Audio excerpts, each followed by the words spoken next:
കോടതികളെയും വിട്ടയച്ചാലും ഒരു പ്രശ്നവുമില്ല. പിടിക്കേണ്ടത് ദിലീപിനെയാണ്. ദിലീപിനെ പിടിക്കണം എന്ന് പറയാൻ ഭാഗ്യലക്ഷ്മിക്ക് എന്താ അവകാശമുള്ളത്?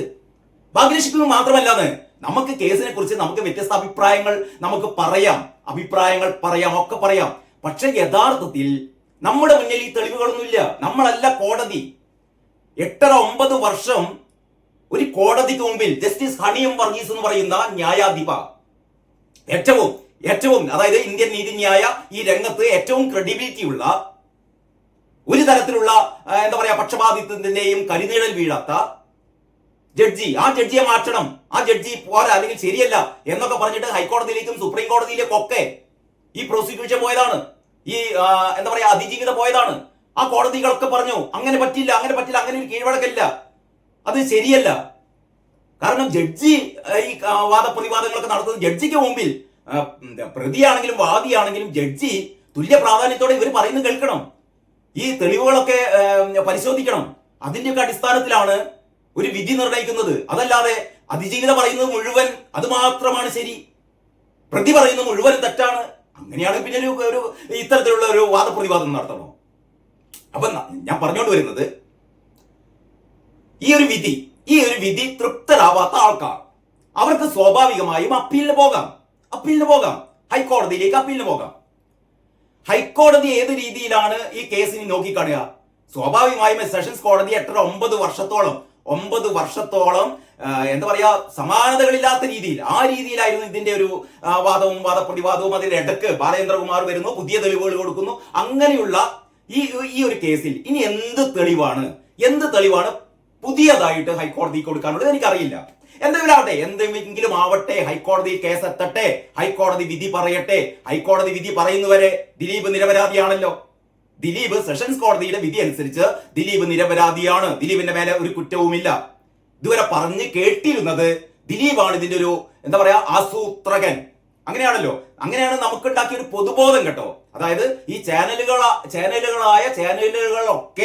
ഉണ്ടാക്കിയ ഒരു പൊതുബോധം എന്ന് പറയുന്നത് ദിലീപ് എന്ന് പറയുന്ന മലയാളത്തിന്റെ ജനപ്രിയ നടൻ, ഈ നടനാണ് ഈ ബലാത്സംഗത്തിന് കൊട്ടേഷൻ കൊടുത്തത്. അതാണല്ലോ പറയുന്നത്.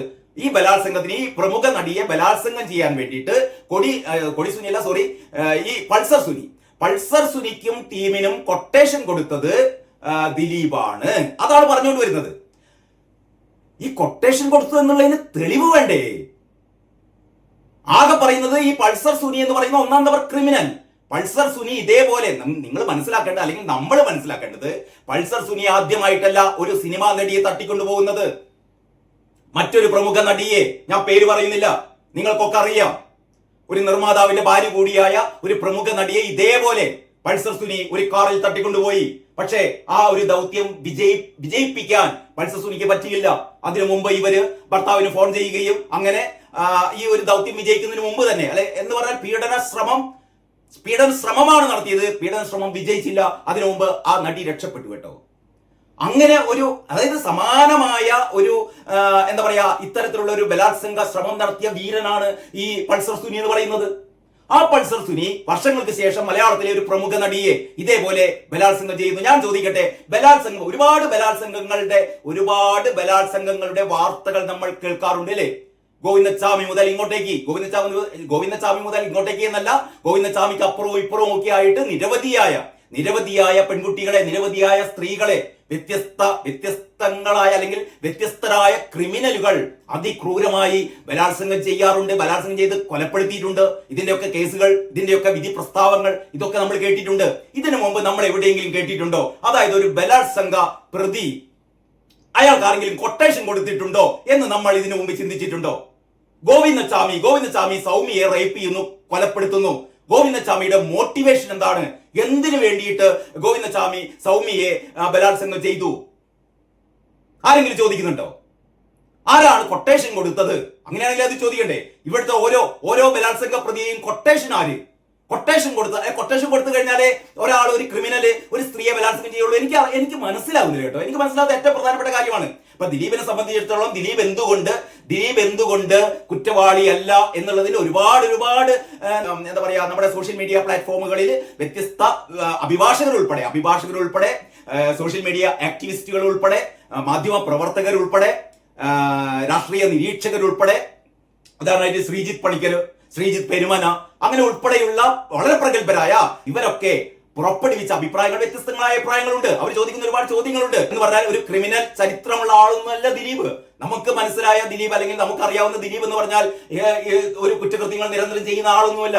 അങ്ങനെയുള്ള ഒരാൾക്ക് ഈ ഒരു നടിയോട് എന്താ പറയാ, ഈ ഒരു നടിയോട് വിദ്വേഷം ഉണ്ടാവുന്നു. ശരി, ഈ നടിയോട് എന്തെങ്കിലും ഒരു ദേഷ്യം ഉണ്ടാവുന്നു, വിദ്വേഷം ഉണ്ടാവുന്നു. അങ്ങനെ വിദ്വേഷം ഉണ്ടാവുന്ന ഈ ദിലീപ് എന്ന് പറയുന്ന പ്രമുഖ സിനിമാ നടൻ, അല്ലെ, ആ കാലത്തെ ഏറ്റവും പ്രമുഖ സിനിമാ നടൻ, ഒരു നടിയോട് വിരോധമുണ്ടായാൽ ഈ പ്രമുഖ സിനിമാ നടൻ ചെയ്യുക, ആ നടിയെ ബലാത്സംഗം ചെയ്യാൻ വേണ്ടിയിട്ട് കൊട്ടേഷൻ കൊടുക്കും എന്നൊക്കെ നമുക്ക് എങ്ങനെയാണ് സങ്കല്പിക്കാൻ പറ്റുക? ഇനി ശരി, ഇനി കൊട്ടേഷൻ കൊടുക്കുകയാണെന്ന് നമുക്ക് വാദത്തിന് വേണ്ടി സമ്മതിക്കാം.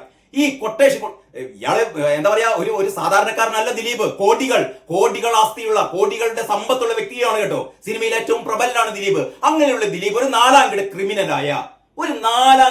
ക്രിമിനലായ ഈ കൊടി സുനിയാണോ ഏൽപ്പിക്കുക? അങ്ങനെ ഒരു ദൗത്യം, അങ്ങനെ ഒരു ക്രിമിനൽ മൈൻഡ് ദിലീപിനുണ്ട് എന്ന് നിങ്ങൾ സങ്കല്പിക്കുക. അങ്ങനെ സങ്കല്പിക്കുകയാണെങ്കിൽ ഈ കൊടി സുനി പോലുള്ള, വീണ്ടും ഞാൻ കൊടി സുനി എന്ന് പറഞ്ഞു പോകുന്നു, ക്ഷമിക്കണം, കൊടി സുനിയല്ല, പൾസർ സുനി. ഈ പൾസർ സുനിയെ ഏൽപ്പിക്കാൻ തക്കവണ്ണം ബുദ്ധിയില്ലാത്ത ആളാണോ ദിലീപ്? ഇനി ഇങ്ങനെ ആണെങ്കിൽ തന്നെ ഇനി അതൊക്കെ സമ്മതിക്കുക. ഈ പൾസർ സുനി കൃത്യം ചെയ്യുന്നു. അത് കഴിഞ്ഞിട്ട് പൾസർ സുനിക്ക് അതിന്റെ കാശ് വേണ്ടേ? ഈ കാശ് വെറുതെ സൗജന്യമായിട്ടല്ലല്ലോ ചെയ്യുന്നത്. ഒരു ഭീമമായ തുകയാണ് ആവശ്യപ്പെട്ടിരിക്കുന്നത്. കുറെ തുക ഇയാളുടെ അക്കൗണ്ടിലേക്ക് വന്നു എന്നൊക്കെയാണ് പറയപ്പെടുന്നത് കേട്ടോ. അങ്ങനെയാണെങ്കിൽ ഈ കൊട്ടേഷൻ തുകയൊക്കെ ഇയാളുടെ അക്കൗണ്ടിലേക്കാണോ ട്രാൻസ്ഫർ ചെയ്ത് കൊടുക്കുക? ഇനിയല്ല, ഇയാൾക്ക് ഭീമമായ തുക കിട്ടാനുണ്ട് എന്ന് പറയുന്നു. അങ്ങനെ കിട്ടാനുണ്ടെങ്കിൽ ഇയാള് ഈ ജയിലിൽ നിന്ന് ദിലീപേട്ട എന്ന് പറഞ്ഞൊരു കത്ത് എഴുതുവോ?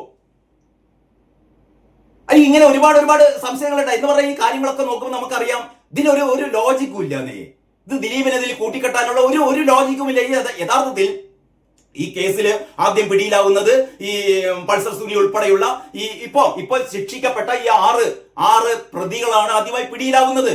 ഈ പിടിയിലായി ദിവസങ്ങൾക്ക് ശേഷമാണ് ദിലീപിന്റെ പേരിൽ ദിലീപ് ആദ്യം തന്നെ പറഞ്ഞിട്ടുണ്ട് ഇത് അന്വേഷിക്കണം, ഈ കാര്യങ്ങൾ അന്വേഷിക്കണം എന്നൊക്കെ ദിലീപ് നേരത്തെ തന്നെ പറഞ്ഞതാണ്. സ്റ്റാൻഡ് എടുത്തത് നമുക്കറിയാം. ദർബാർ ഗ്രൗണ്ടില് സിനിമാ താരങ്ങൾ മുഴുവനും ഈ സംഭവത്തെ അപലപിച്ചുകൊണ്ട് നടന്ന ആ സമ്മേളനം ഉണ്ടല്ലോ, അതിലാണ് മഞ്ജു ആദ്യമായിട്ട് പറയുന്നത് ഇതിന്റെ പിന്നിൽ ഒരു ക്രിമിനൽ ഗൂഢാലോചനയുണ്ട് എന്നുള്ളത്. ഇതിന്റെ പിന്നിൽ ഒരു ക്രിമിനൽ ഗൂഢാലോചനയുണ്ട് എന്ന വാദം ആദ്യം ഉന്നയിക്കുന്നത് മഞ്ജുവാണ്. ദിലീപ് ഉൾപ്പെടെ അന്ന് പ്രസംഗിച്ചവരാണ്. ഇതൊക്കെ കഴിഞ്ഞിട്ട് ദിവസങ്ങൾക്ക് ശേഷമാണ് ഈ പൾസർ സുനി ദിലീപിന്റെ കൊട്ടേഷൻ ആണെന്ന് പറയുന്നത്. ഞാൻ ചോദിക്കട്ടെ, ഒരു പ്രതി പറയുകയാണ് ഞാൻ ഈ ബലാത്സംഗം ചെയ്തത് ഈ ദിലീപ് പറഞ്ഞിട്ടാണ് എന്ന്. ഒരു ക്രിമിനലിന്റെ ഒരു ബോൺ ക്രിമിനലിന്റെ എന്താ പറയാ, ഒരു വാദം മാത്രമാണ്. അതിന് ഉപോത്ബലകമായ തെളിവുകൾ വേണം. അത് എന്താ പറയാ, അത് സത്യമാണെന്ന് തെളിയിക്കാനുള്ള തെളിവുകൾ വേണം. ആ തെളിവുകൾ പ്രോസിക്യൂഷൻ നടത്താൻ പറ്റിയിട്ടില്ല. കാരണം തെളിവുകളില്ലാമേ. രണ്ട് രീതികളിലാണ് കേസ് സമീപിക്കുന്നത്. ഒന്ന്, ദിലീപിനെതിരെ ചുമത്തപ്പെട്ട കുറ്റങ്ങൾ ഈ പ്രോസിക്യൂഷന് തെളിയിക്കാൻ പറ്റിയില്ല. അതിനനുസരിച്ചുള്ള തെളിവുകളൊക്കെ കൊടുത്തിട്ടും അതൊന്നും ജഡ്ജിക്ക് വിശ്വാസയോഗ്യമായി ജഡ്ജി പരിഗണിച്ചില്ല. യഥാർത്ഥ തെളിവുകൾ ഉണ്ടെങ്കിലല്ലേ കൊടുക്കാൻ പറ്റുള്ളൂ. യഥാർത്ഥ തെളിവുകൾ കിട്ടിയെങ്കിലല്ലേ ജഡ്ജിക്ക് അത് പരിഗണിക്കാൻ പറ്റുള്ളൂ. ഇവിടെ ഞാൻ മനസ്സിലാക്കുന്നത്, എന്റെ ബോധ്യങ്ങൾ ശരിയോ തെറ്റോ എന്ന് ഒന്നല്ല ഞാൻ പറയുന്നത്. പക്ഷെ ഞാൻ എന്ന് പറയുന്ന മനുഷ്യൻ മനസ്സിലാക്കുന്നത് കൊടി സുനി എന്ന് പറയുന്നത് നമ്പർ 1 ക്രിമിനൽ ആണ് എന്നുള്ളത് എല്ലാവർക്കും അറിയാവുന്ന കാര്യമാണ്. എല്ലാവർക്കും അറിയാവുന്ന, ഇതേപോലുള്ള ഒരു ബാക്ക്ഗ്രൗണ്ട് ഉള്ള ഒരാളുമാണ്, ഇതേപോലുള്ള ഒരു ക്രൈം ചെയ്ത ഒരാളുമാണ്. ഇങ്ങനെയുള്ള ഒരാള് ഈ പറയുന്ന ചലച്ചിത്ര നടിയെ വീണ്ടും ഇതേ രീതിയിൽ ഇയാള് എന്ത് ചെയ്യുന്നു, ബലാത്സംഗം ചെയ്യുന്നു. ആ നടിയെ ഭീഷണിപ്പെടുത്തി അതൊക്കെ ഫിലിമിലാക്കി, അല്ലെങ്കിൽ അതൊക്കെ മൊബൈലിൽ ഷൂട്ട് ചെയ്ത് ഒരുപക്ഷെ ഭീഷണിപ്പെടുത്തി പണം തട്ടാനുള്ള ഒരു ശ്രമമായിരിക്കാം ഈ പൾസർ സുനിയുടെ ഭാഗത്തു നിന്നുണ്ടായത്. അതിന്റെ ഇടക്കാണ് ഇയാളുടെ ഒരു ക്രിമിനൽ മൈൻഡിന്റെ പശ്ചാത്തലത്തിൽ ഇത് ഒരു പ്രമുഖ നടനെതിരെ ചുമത്തിയാൽ തനിക്ക് രക്ഷപ്പെടാം എന്ന് പറയുന്ന ഒരു ക്രിമിനൽ ബുദ്ധി ഇയാൾക്ക് തെളിഞ്ഞത്. എന്നിട്ടാണ് ഇയാൾ ഇത് ആരാണ് ഇതിന് പിന്നിൽ ദിലീപാണ് എന്ന് പറഞ്ഞിട്ടുണ്ടാവുക. എന്താ അങ്ങനെ ആയിക്കൂടെ? അതിനനുസരിച്ചുള്ള കുറെ തിരനാടകങ്ങൾ ഇയാൾ ഉണ്ടാക്കുന്നു. അപ്പോഴത്തേക്കാണ് ഇയാളെ സഹായിക്കാൻ വേണ്ടിയിട്ട് പ്രമുഖരായ ഉന്നത സ്ഥാനത്തുള്ള ഒരു പോലീസ് ഉദ്യോഗസ്ഥ, കുറെ ക്രിമിനലുകളായ ചില പോലീസുകാർ, ഇവരൊക്കെ ചേർന്നിട്ട് ഒരു തിരക്കഥ ഉണ്ടാക്കുന്നു. ഇവരാണ് മാധ്യമങ്ങൾക്ക് വാർത്തകൾ കൊടുക്കുന്നത്. ഈ കേസുകളൊക്കെ നടക്കുമ്പോഴേ സാധാരണ മാധ്യമങ്ങൾക്ക് എങ്ങനെ വാർത്തകൾ കിട്ടുന്നത്? മാധ്യമങ്ങൾക്ക് വാർത്തകൾ കിട്ടുന്നത് പോലീസാണ് മാധ്യമങ്ങൾക്ക് വാർത്തകൾ കൊടുക്കുക. ഒരുപക്ഷെ പോലീസ് നേരിട്ട് മാധ്യമപ്രവർത്തകർ വിളിച്ചു കൊടുക്കും, അല്ലെങ്കിൽ മാധ്യമപ്രവർത്തകർ പോലീസുകാരെയാണ് വിളിക്കുക. അപ്പൊ ഈ മാധ്യമപ്രവർത്തകർക്ക് കിട്ടിയ, ചാനലുകൾക്ക് കിട്ടിയ ഈ വിവരങ്ങൾ എന്ന് പറയുന്നത് ഏകപക്ഷീയമായ വിവരങ്ങളാണ്. ദിലീപിനെതിരെ ഇവരുണ്ടാക്കിയ വ്യാജ തെളിവുകൾ, അല്ലെങ്കിൽ വ്യാജങ്ങളായ പരാമർശങ്ങൾ, വ്യാജങ്ങളായ പ്രസ്താവനകൾ, വ്യാജങ്ങളായ കുറ്റപ്പെടുത്തലുകൾ, ഇതൊക്കെയാണ് ഇത്രയും കാലം മീഡിയക്ക് ഈ പോലീസുകാർ അല്ലെങ്കിൽ ഇത്തരത്തിൽപ്പെട്ട ഒരു ഗൂഢസംഘം, ദിലീപിനെതിരായി പ്രവർത്തിക്കുന്ന ഒരു ഗൂഢസംഘം നൽകിയത്. ഇത് വെച്ച് ആഘോഷിക്കുകയായിരുന്നു മാധ്യമങ്ങൾ, ഇത് വെച്ച് ചർച്ച നടത്തുകയായിരുന്നു മാധ്യമങ്ങൾ, ഇത് സംബന്ധിച്ച് വാദപ്രതിവാദങ്ങൾ നടത്തുകയായിരുന്നു. നികേഷ് ഉൾപ്പെടെയുള്ള നികേഷും പിന്നെ ആരാണ്, നമ്മുടെ ഉണ്ണി ബാലകൃഷ്ണന്റെ ബ്രദർ ഉണ്ടല്ലോ, പേര് മറന്നുപോയി. അപ്പൊ അത്തരത്തിൽപ്പെട്ട പ്രമുഖ മാധ്യമ പ്രവർത്തകരൊക്കെ അവരുടെ ചാനലുകളിൽ ഇരുന്ന് അവരുടെ വിചാരം ഇതെന്തോ ഒരു സുപ്രീം കോടതിയാണെന്നാണ്. ചാനൽ റൂം എന്ന് പറയുന്നത് സുപ്രീം കോടതിയാണ്, ഈ വാർത്ത അവതരിപ്പിക്കുന്ന ഞങ്ങളാണ് ന്യായാധിപന്മാർ, ഇവരെങ്ങനെ ഇരുന്നിട്ട് വിധി പ്രസ്താവിക്കുകയാണ്. ദിലീപാണ് ഒന്നാം പ്രതി, ദിലീപാണ് കുറ്റക്കാരൻ, ദിലീപിനെ അതുകൊണ്ട് തൂക്കിലേറ്റണം. ഭാഗ്യലക്ഷ്മി പോലുള്ള ഒരുപാട് ആൾക്കാർ കൈയടിക്കാനും ജയ് വിളിക്കാനും. ഈ ഭാഗ്യലക്ഷ്മി വേടനെതിരെ ഒരക്ഷരം മിണ്ടുന്നില്ലല്ലോ. ഇതേപോലെ ഈ ഒരു സിനിമാ നടിയെ ബലാത്സംഗം ചെയ്തതുപോലെ വേടൻ 3 സ്ത്രീകളെ, ഒരു ഡോക്ടർ ഉൾപ്പെടെയുള്ള 3 സ്ത്രീകളെ അതിക്രൂരമായി ബലാത്സംഗം ചെയ്തു എന്ന് കേസുള്ളതാണ്. കേസ് കൊടുക്കാത്ത നിരവധി സ്ത്രീകളുണ്ട്.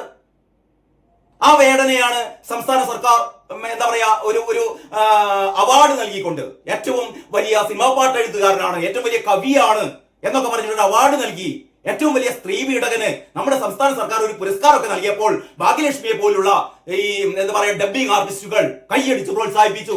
അവരപ്പോൾ അതിജീവിതക്കൊപ്പമല്ല. അപ്പോൾ ഈ സിനിമ നടി വന്നപ്പോൾ ദിലീപാണ് കുറ്റക്കാരൻ എന്ന് ഇവർ പറയുന്നു. എന്ന് പറഞ്ഞാൽ ദിലീപിനോടുള്ള കലിപ്പ്, അങ്ങനെ ദിലീപിനോടുള്ള കലിപ്പ് തീർക്കാൻ പറ്റില്ല. അതുകൊണ്ടാണ് ഹണിയം വർഗീസ് വളരെ കൃത്യമായ ജഡ്ജ്മെന്റ്, ഹണിയം വർഗീസ് ആ ജഡ്ജ്മെന്റിന്റെ തുടക്കത്തിൽ പറഞ്ഞിട്ടുണ്ട്. അതായത് ഈ സമൂഹ മാധ്യമങ്ങളിൽ നടക്കുന്ന, അല്ലെങ്കിൽ സമൂഹത്തിൽ നടക്കുന്ന, മാധ്യമങ്ങളിൽ നടക്കുന്ന ഇത്തരത്തിൽപ്പെട്ട വൈകാരികമായ പ്രകടനങ്ങൾ ഒരു തരത്തിലും ജഡ്ജ്മെന്റിനെ ബാധിച്ചിട്ടില്ല, ബാധിക്കില്ല, ബാധിക്കരുത്. അങ്ങനെ വളരെ കൃത്യമായ ജഡ്ജ്മെന്റ് ആണ് ഇതിലൂടെ വന്നത്. അപ്പൊ നമുക്ക് ഏറ്റവും അവസാനം 2 കാര്യങ്ങൾ മാത്രം നിങ്ങൾ ചിന്തിച്ചാൽ മതി. 2 കാര്യങ്ങൾ മാത്രം നിങ്ങൾ ചിന്തിച്ചാൽ മതി എന്നല്ല, 2 കാര്യങ്ങളുടെ മാത്രം വെളിച്ചത്തിൽ ഇതൊന്ന് പരിശോധിച്ച് നോക്കുക. ഒരു ക്രിമിനൽ മൈൻഡ് ഉള്ള ഒരു ബലാത്സംഗക്കാരൻ, അയാൾ ഒരു സ്ത്രീയെ ബലാത്സംഗം ചെയ്യുമ്പോൾ അയാൾക്ക് പിന്നിൽ എന്താണ് മോട്ടിവേഷൻ എന്ന് ഇന്ന് വരെ കേരളം ചർച്ച ചെയ്തിട്ടില്ല, കേരളം അന്വേഷിച്ചിട്ടില്ല. ഈ കേസിൽ ആദ്യമായി അന്വേഷിക്കുന്നു. ഗോവിന്ദസ്വാമി സൗമ്യയെ ബലാത്സംഗം ചെയ്തപ്പോൾ അതിന്റെ മോട്ടിവേഷൻ എന്തായിരുന്നു? ഒരു മോട്ടിവേഷൻ ഉള്ളൂ. എന്താണ്? ഒന്ന്, ആ സ്ത്രീയോടുള്ള ഇയാളുടെ ഒരു സൈക്കോ മനോഭാവമായിരിക്കാം, ആ രീതിയിലുള്ള ഒരു സൈക്കോപാത്ത് ആയിരിക്കാം, ആ രീതിയിലുള്ള ഒരു ലൈംഗിക വൈകൃതക്കാരനായിരിക്കാം, അതല്ലെങ്കിൽ അയാൾ പണത്തിന് വേണ്ടിയിട്ടായിരിക്കാം ഇത് ചെയ്തത്. ഇതല്ലാതെ ഇത് വേറൊരാൾ കൊട്ടേഷൻ കൊടുത്തിട്ട് എന്നുള്ള രീതിയിൽ ആദ്യമായിട്ടാണ് ഈ ഒരു സംഭവത്തെ വിലയിരുത്തുന്നത് കേട്ടോ. കൊട്ടേഷൻ നൽകിയിട്ടാണ് ഇങ്ങനെ ഒരു ബലാത്സംഗം. അപ്പൊ ഞാൻ പറഞ്ഞുകൊണ്ട് വരുന്നത്, ഞാനല്ല വിധി കൽപ്പിക്കുന്നത്, ഞാനല്ല, എനിക്ക് വിധി കൽപ്പിക്കാനുള്ള ഒരു യോഗ്യതയുമില്ല, ഒരു അവകാശമില്ല. ഞാൻ എന്റെ അഭിപ്രായം പറഞ്ഞു എന്നുള്ളത് മാത്രമേ ഉള്ളൂ. ഈ അഭിപ്രായത്തോട് ചേർന്ന് നിൽക്കുന്നതാണ് കോടതി. ഇന്നല്ല, കഴിഞ്ഞ 8-ാം തീയതി കോടതിയുടെ വിധി പ്രസ്താവം ഉണ്ടായത്. ഇന്ന് ആ പ്രതികൾക്ക് കോടതി 20 വർഷത്തെ കഠിന തടവ് ശിക്ഷ വിധിച്ചിരിക്കുന്നു.